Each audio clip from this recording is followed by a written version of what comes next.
Bonjour, je suis Marie-Claude Roberge, conseillère scientifique à l'Institut national de santé publique du Québec. Le MES a récemment annoncé son soutien au déploiement d'actions de promotion de la santé mentale en contexte scolaire. Cette présentation s'inscrit dans cette démarche en cours. Les propos sont basés sur des travaux menés au cours des dernières années sur la promotion de la santé mentale, tant physique et mentale, des jeunes d'âge scolaire du préscolaire au post-secondaire. Donc, influencer positivement la santé mentale des jeunes en milieu scolaire. L'objectif visé aujourd'hui est de décrire d'une part les fondements d'une perspective de santé des populations pour agir sur la santé mentale et d'autre part d'identifier des champs d'action pertinents pour promouvoir la santé mentale des jeunes en contexte scolaire, du primaire au secondaire.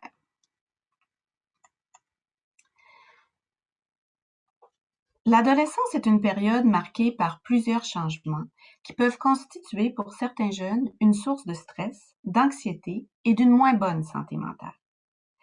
Malgré le fait que la majorité des jeunes s'en tirent bien, s'épanouissent, on s'attarde souvent à ceux qui ont des problèmes.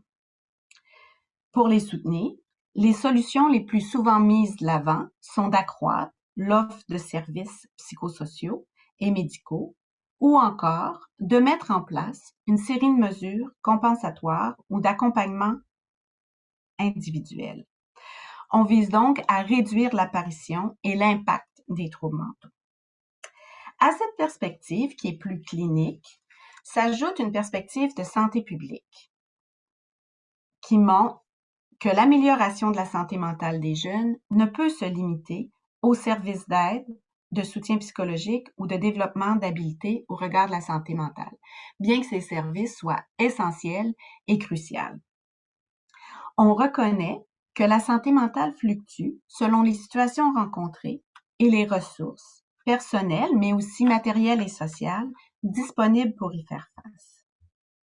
On cherche alors à mettre en place des conditions qui sont favorables à la santé mentale de tous les jeunes, celles qui permettent leur sain développement et où on reconnaît que chaque jeune a un potentiel de développement qu'il faut nourrir, c'est-à-dire promouvoir la santé mentale. Cette perspective en est une de santé des populations en santé mentale et est complémentaire à une approche plus clinique. Dans le fond, c'est la même logique que pour la santé physique. Aujourd'hui, ça fait longtemps qu'on comprend, par exemple, que la réduction de l'obésité infantile ou la prévalence des maladies chroniques est impossible en agissant uniquement auprès des personnes touchées par la situation ou en leur enseignant l'importance de modifier leurs habitudes de vie. On doit aussi créer des environnements qui sont favorables à l'adoption de saines habitudes de vie par tous. On veut produire la santé, pas seulement combattre la maladie.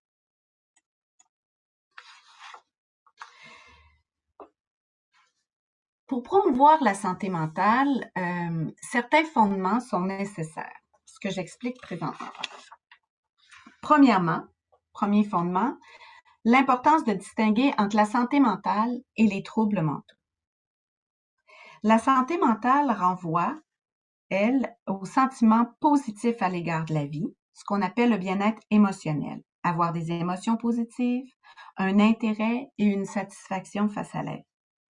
Et, d'autre part, le fonctionnement psychologique et social, ce qu'on appelle le bien-être psychologique et le bien-être social.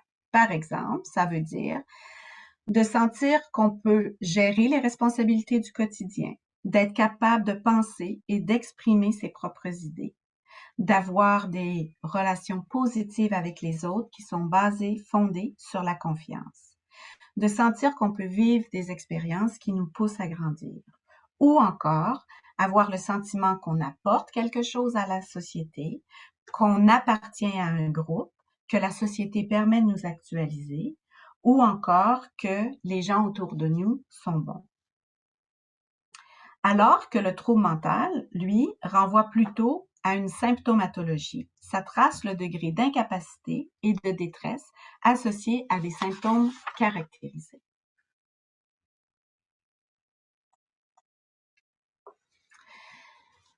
Ce qui nous fait dire que le diagnostic de trouble mental est insuffisant pour décrire l'état mental d'une personne ou même d'une population.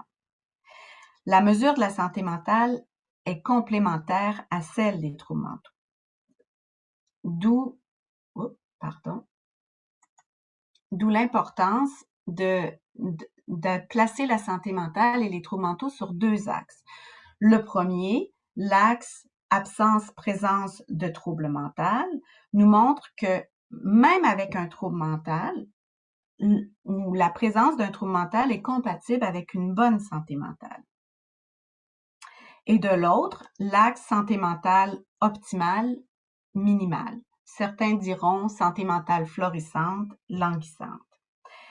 Ce qui nous dit qu'une santé mentale minimale, par exemple, n'est pas synonyme de troubles mentaux.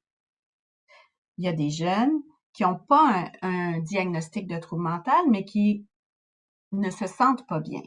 Le contexte de la pandémie a bien mis en exergue cette dimension-là. D'autres facteurs que les troubles mentaux peuvent aussi constituer un frein à une bonne santé mentale. Par exemple, nos contextes de vie, les situations qu'on vit, comme en contexte de pandémie, justement.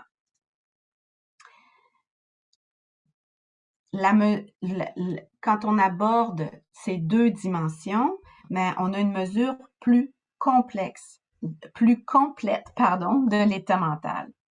Parce que nous avons tous et toutes une santé mentale sans exception. Il n'y a pas d'un côté, comme pour une maladie avec des symptômes cliniquement identifiables, ceux qui ont une santé mentale et de l'autre, ceux qui n'en ont pas. C'est quelque chose de dynamique. La santé mentale va fluctuer selon les situations rencontrées, les ressources disponibles pour y faire face. Elle résulte de l'interaction dynamique entre la personne, sa capacité d'adaptation, son niveau de compétence, son niveau de contrôle sur les événements, ses milieux de vie, donc est-ce qu'il y a du soutien, des conditions favorables, la possibilité de participer à la vie sociale, on est protégé contre la violence et la discrimination, et le contexte social plus large, les politiques qui sont favorables à la santé, les politiques de logement, de travail, par exemple, d'éducation. Et on sait que la santé mentale a un effet protecteur. Plusieurs études montrent qu'une bonne santé mentale, par exemple, aurait un effet protecteur sur la santé physique et les comportements suicidaires, qu'elle diminuerait aussi le fardeau de la maladie à un niveau populationnel.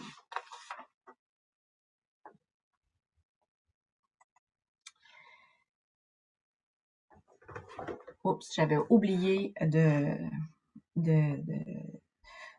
non, voilà. Le deuxième fondement, renvoie au fait d'accorder une importance accrue aux actions qui visent le renforcement des capacités plutôt que de chercher uniquement à contrer les problèmes.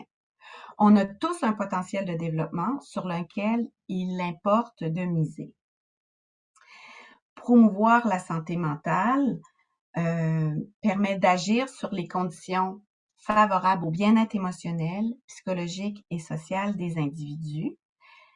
Et ça a un effet sur tous. Ça aide ceux qui sont bien d'avoir les ressources pour s'épanouir. Ça aide ceux qui sont à risque de troubles mentaux à développer les capacités pour gérer l'adversité, ce qui peut retarder l'apparition de certains symptômes ou les atténuer. Ça aide aussi ceux qui ont un trouble à composer avec la maladie.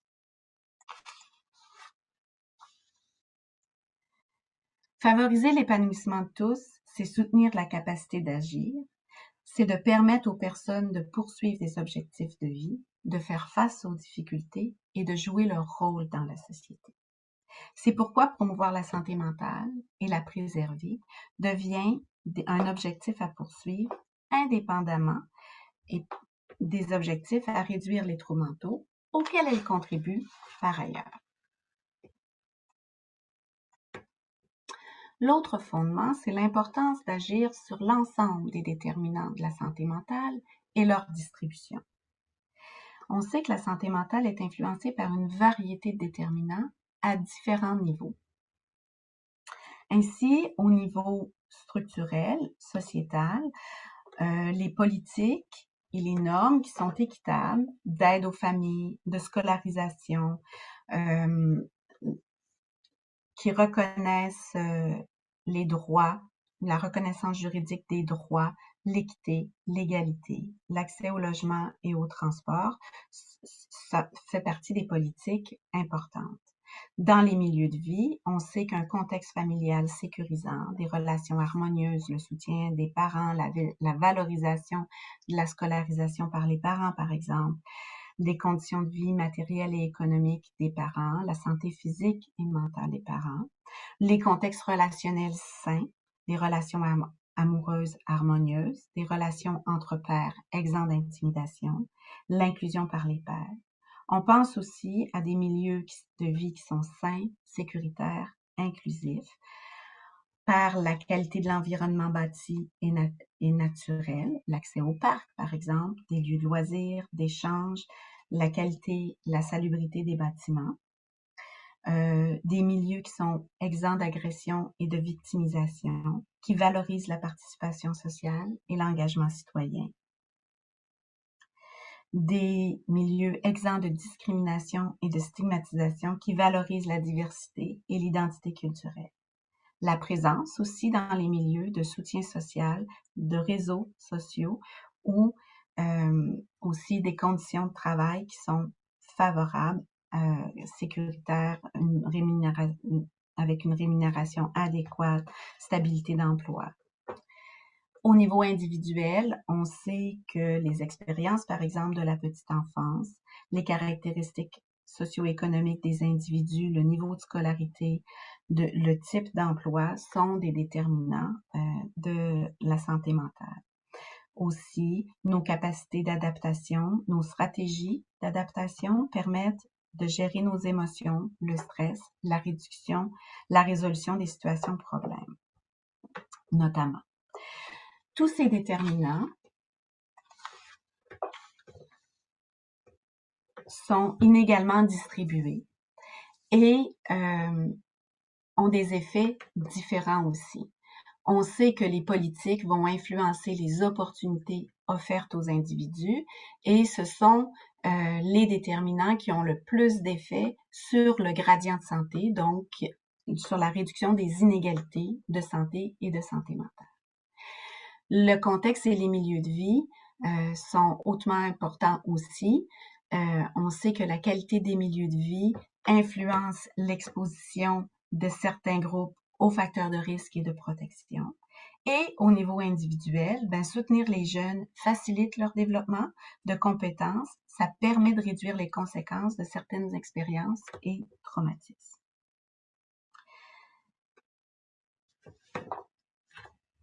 Et c'est pourquoi il importe d'agir à tous ces niveaux de façon simultanée. Autre fondement, l'importance de soutenir les situations de vie. La capacité de faire face aux situations de vie est un prédicteur de santé mentale. On sait que le passage vers l'adolescence et vers l'âge adulte, ce sont des périodes charnières où plusieurs trajectoires se dessinent et où plusieurs transitions s'opèrent au sein de celles-ci, lesquelles peuvent représenter des défis et influencer la santé mentale. Par exemple, la trajectoire vers l'autonomie où on commence à gérer nos finances, à avoir des relations sociales et intimes en dehors de la famille, par exemple, ou encore la trajectoire scolaire et d'emploi où on doit s'adapter à un nouveau cadre scolaire quand on change une transition du primaire au secondaire, par exemple, ou du secondaire au post-secondaire. On doit concilier travail, études, vie personnelle. On a des choix vocationnels à faire. Certains vont intégrer le marché du travail, vont avoir à gérer tout ça. Il y a aussi la trajectoire citoyenne où on commence à s'engager comme citoyen, de participer à des initiatives de notre communauté. Il est donc important de comprendre cette période, de s'attarder aux situations qui sont vécues et surtout aux possibilités qui sont offertes à travers les trajectoires et les transitions qui y sont associées. Maintenant, quels sont les champs d'action pertinents en contexte scolaire? Qu'est-ce qui peut, en contexte scolaire, influencer la santé mentale et qui tient compte de l'ensemble des fondements dont je viens de discuter? Chaque période du parcours de vie offre une occasion de cerner les déterminants sur lesquels agir, ainsi que le moment idéal pour intervenir. L'amélioration de la santé mentale des jeunes ne peut se limiter, comme je disais plus tôt, aux services d'aide, de soutien psychologique ou de développement d'habiletés au regard de la santé mentale. Ces actions sont importantes, je le répète, essentielles même, mais on doit avoir des protocoles, c'est clair qu'on doit avoir des protocoles en place pour la gestion de crise, les services de postvention par exemple, des services d'aide en santé mentale, du soutien doit être mis en place, offert, accessible au plus grand nombre et refléter les besoins exprimés des jeunes. Cependant, des actions coordonnées utilisant plusieurs stratégies à différents niveaux d'action seraient les plus prometteuses. Ces actions vont être possibles que par une collaboration accrue entre les acteurs de santé publique et ceux d'autres secteurs, comme les acteurs de l'éducation notamment, ou principalement.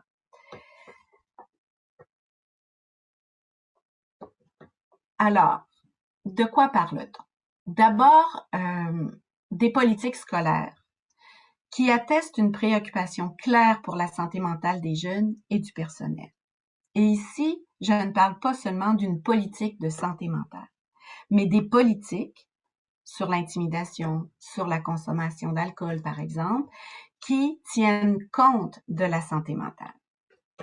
Parce que ces politiques-là doivent attester clairement une préoccupation de protéger contre la violence, le harcèlement, la discrimination.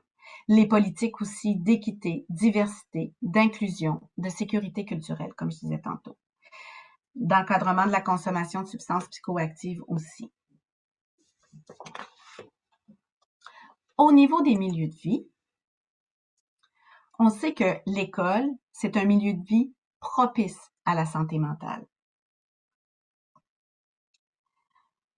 On veut créer des environnements ou un climat à l'école qui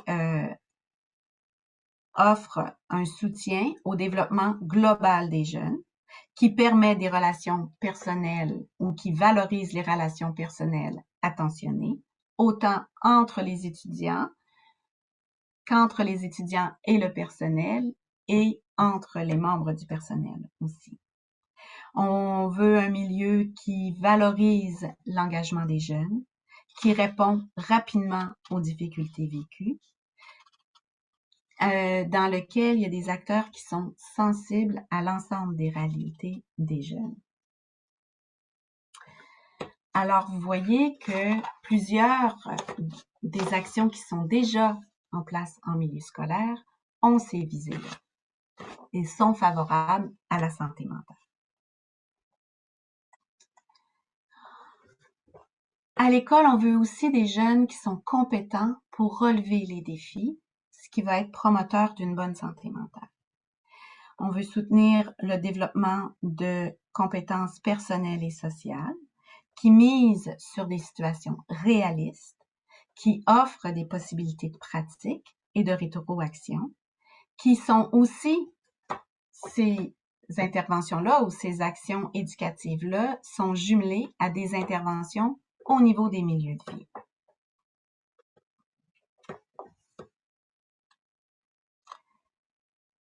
Le développement des compétences personnelles, celles qui sont proposées par exemple dans le référent équipe dont vous avez entendu parler, permettrait d'accroître les caractéristiques personnelles qui sont associées à la bonne santé mentale.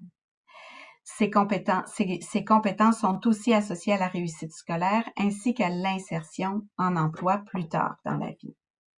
L'acquisition des compétences personnelles permet d'influencer les comportements à risque, tels que l'abus de substances, par exemple. À cet égard, Aussi, les interventions qui favorisent l'adoption d'une éthique personnelle en matière d'habitudes de vie, nutrition, activité physique, sommeil, auraient des effets bénéfiques sur les dimensions de la santé mentale et seraient aussi associées à une réduction de la probabilité de développer des comportements à risque.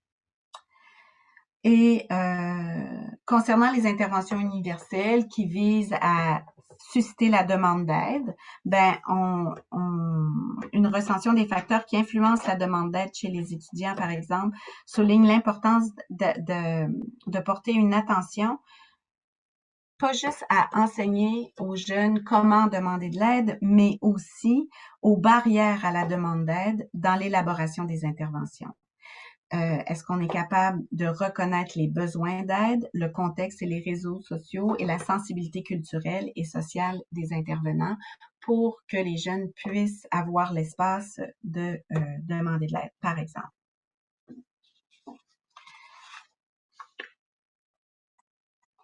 En somme, l'amélioration de la santé mentale des jeunes relève d'un ensemble coordonné d'actions qui visent tous les jeunes, en considérant leurs besoins variés, leurs divers contextes de vie. Ces actions doivent permettre l'amélioration des conditions de vie, la mise en place de normes, de règles favorisant la réduction des inégalités sociales de santé mentale, l'accès aux ressources et services dans les milieux de vie, dont l'école, ainsi que la participation des jeunes à la vie économique et sociale. Ces actions ne seront possibles que par une collaboration accrue entre, comme je disais plus tôt, entre divers acteurs, éducation, santé publique. Il y a une propension à considérer la santé mentale et le bien-être comme un attribut de l'individu. Les interventions ont alors tendance à être morcelées en autant d'actions qu'il existe de problématiques. Adhérant ici à une vision morcelée des jeunes, axée sur les problèmes, plutôt que sur les capacités nécessaires pour faire face aux situations de la vie. Les travaux recensés dans notre travail à l'Institut confirment l'importance de considérer des jeunes dans toutes les dimensions de leur vie afin d'avoir une vue d'ensemble de leurs besoins.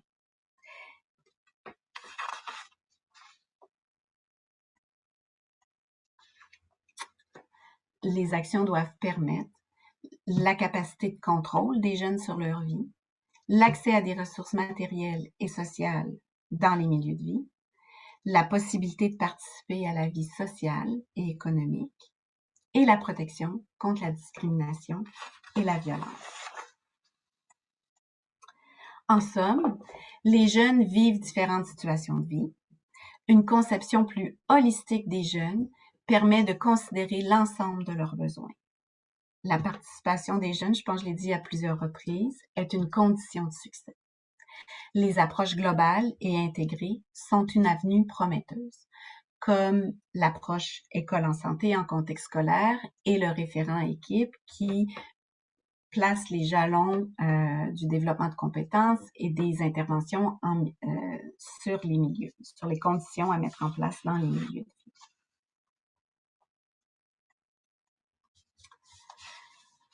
Je vous invite à consulter le site du référent équipe qui est un levier pour des actions de promotion de la santé mentale.